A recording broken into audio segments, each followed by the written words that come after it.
Well, hello and welcome to I Love Gay today. And we are off in Vancouver today with Barb Snelgrove. How are you, Barb? I am awesome, Matt. It's so good to see you. It has been a long time. It has been the Long time. last time we were together, we were running around the mountains in Whistler together for a gay ski weekend. Or prancing deer as one does. Oh, Yeah, yeah, Whistler Pride, always fun. Always fun. it is. It's funny too because in fact maybe in a upcoming interview we'll get the two of you because you're often a dynamic duo with Dean Nelson, the two of you and the Yes. work you do. So Hashtag dynamic duo. one of my favorite things you guys do together is when you run off to that food festival, Cornucopia. Is that what it's called? Cornucopia, which happens in Whistler every fall, and it's one of the biggest regional food and beverage events that takes place here in BC, and if I Yeah. may be so bold as to say Canada as well. It's a great event. But Whistler has always put on a good show, always very LGBTQ friendly, and they are actually going to be doing it this year because it's Yeah. coming up in November. So it will be, obviously there won't be the grand scale events, or maybe they will. Then there's a way they're going to be doing it, but we look forward to it every single year, and doing our social media campaign for them. Well, that's exactly it. I mean, I'll say jokingly, everybody always assumes that an influencer is, they're on Instagram, they're taking their selfie somewhere, hopefully not falling off a cliff, and they're often very No, no. young. And but I think that you and I and others show that it's not quite that way. That it's actually the world of influencers is quite varied.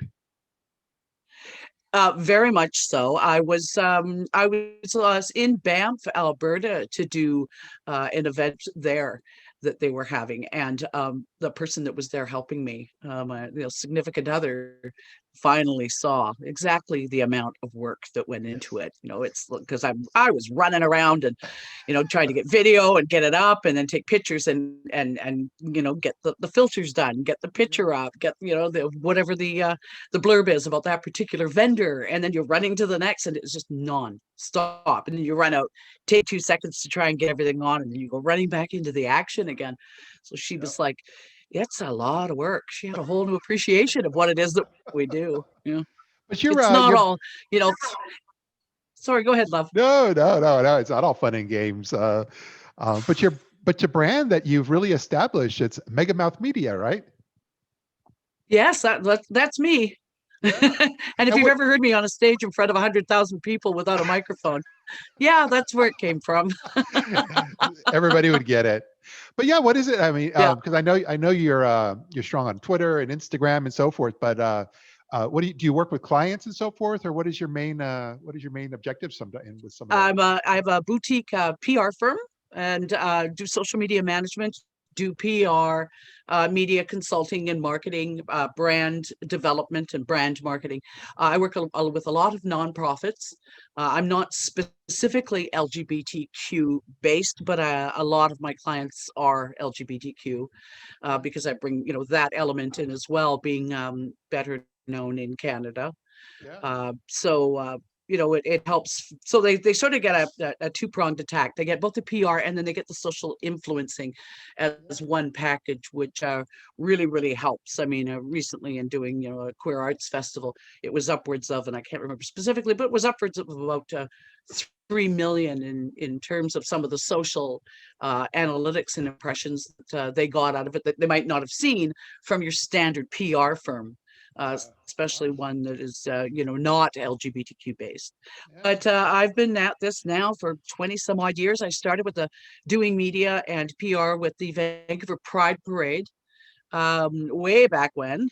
That many years ago, and it was a really small event, and within 3 years of me developing, because they had no media marketing before, Yeah. it was upwards of 300,000, and it just kept getting bigger and bigger. So Yeah.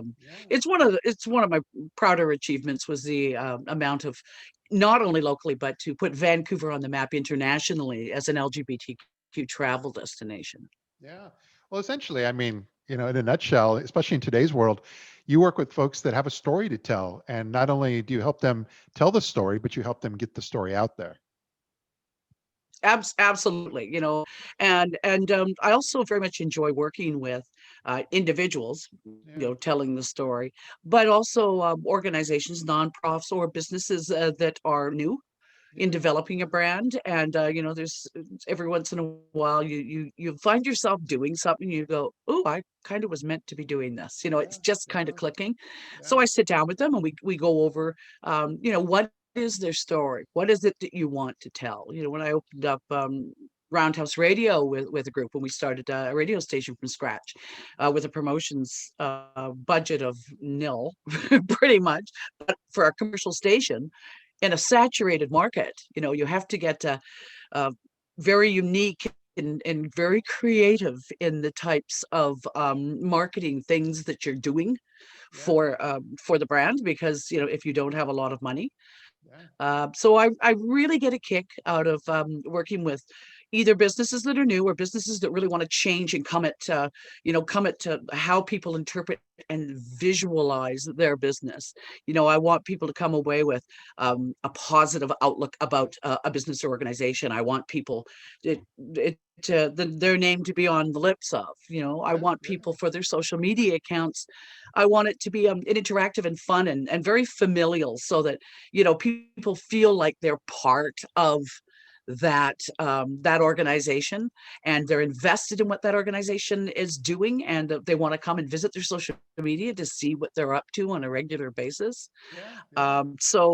Yeah. I love what I'm doing, and I love making sure that get the word out, getting the word out Yeah. about businesses and nonprofits and individuals. That's a PR person, right? It's like bigger, better, faster, more. You want the whole world to know about their business, or whatever business you're promoting to being the best business there's ever been in the entire world. Exactly. Oh, I Yeah. love that. Well, you were Yeah. just talking about radio and the things I remember with Roundhouse, but now you're doing a lot with it's called Queer FM Radio in Vancouver. It's at Queer FM Vancouver 101.9 on your radio dial, part of the CITR network. I have actually been been involved with. Well, I've been in broadcasting because I've do television with Outlook Television and Out TV, Yeah. and I've used to do a lot of writing, but I've just simply ran out of time, hours in the day to kind of figure out where I was going to fit all of it. Yep. But also radio, I have been at for quite a while. I've been with Queer FM now for, gosh, at least 12 years. Yeah. Yeah. And I had, and that's in and around Roundhouse Radio, because of course, conflict of interest when Roundhouse Radio, when we were creating the station and got it on the air, I had to step away from Queer FM for a couple of years, and I missed it dearly. But I'm back, and I've been back since the Roundhouse closed, and it is, I think, Canada's longest running LGBTQ radio program. And it's great because you're giving a voice to again, individuals and organizations, and especially LGBTQ musicians, Yeah. and even more so in the interesting times that we find ourselves in right now. There's every little way an opportunity to help people promote themselves and what they're doing is Yeah. greatly Yeah. appreciated. And so we're really getting a kick out of helping a lot of LGBTQ musicians, Yeah. especially Yeah. get their music out there. I love this. And lastly, I know Yeah. that you had told me that you're also part of the Canadian Queer Hall of Fame. What is that all about? Dun, da, da, da, da, da, da, da.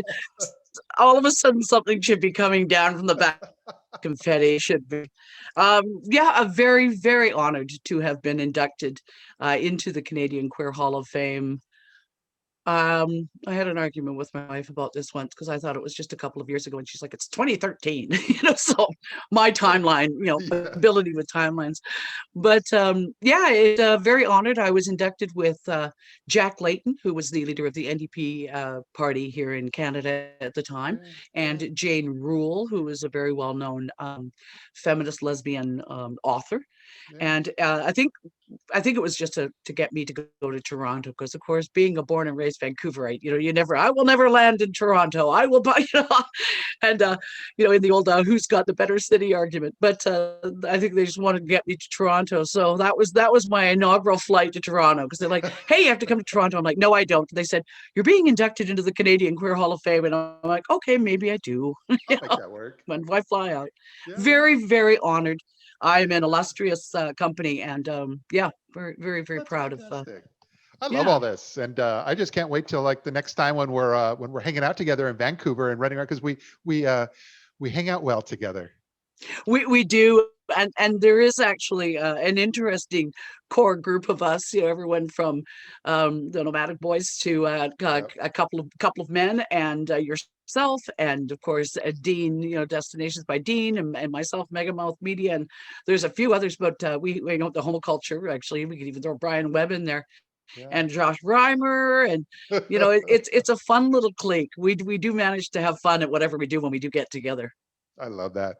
Well, Yeah. thanks for being here with us and just sharing a few moments of what you do and who you are with our audience. And like I said, looking forward to Yeah, and thank you so much for doing this. You know, absolutely. it's really cool to catch your shows on LinkedIn.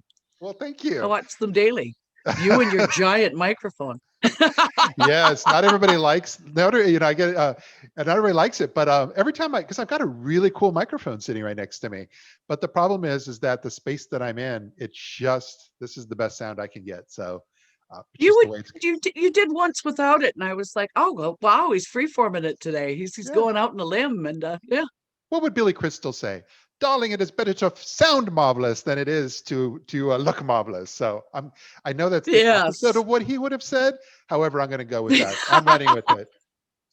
No, well, thank you so much for having me on. It really has been a joy, and of course an honor, and always, always so good to see you. And hopefully we'll do this again. We'll do You a got part it. two. Take care now. Thanks Bye. very much, Matt. Thanks very much. You, the I love. So good.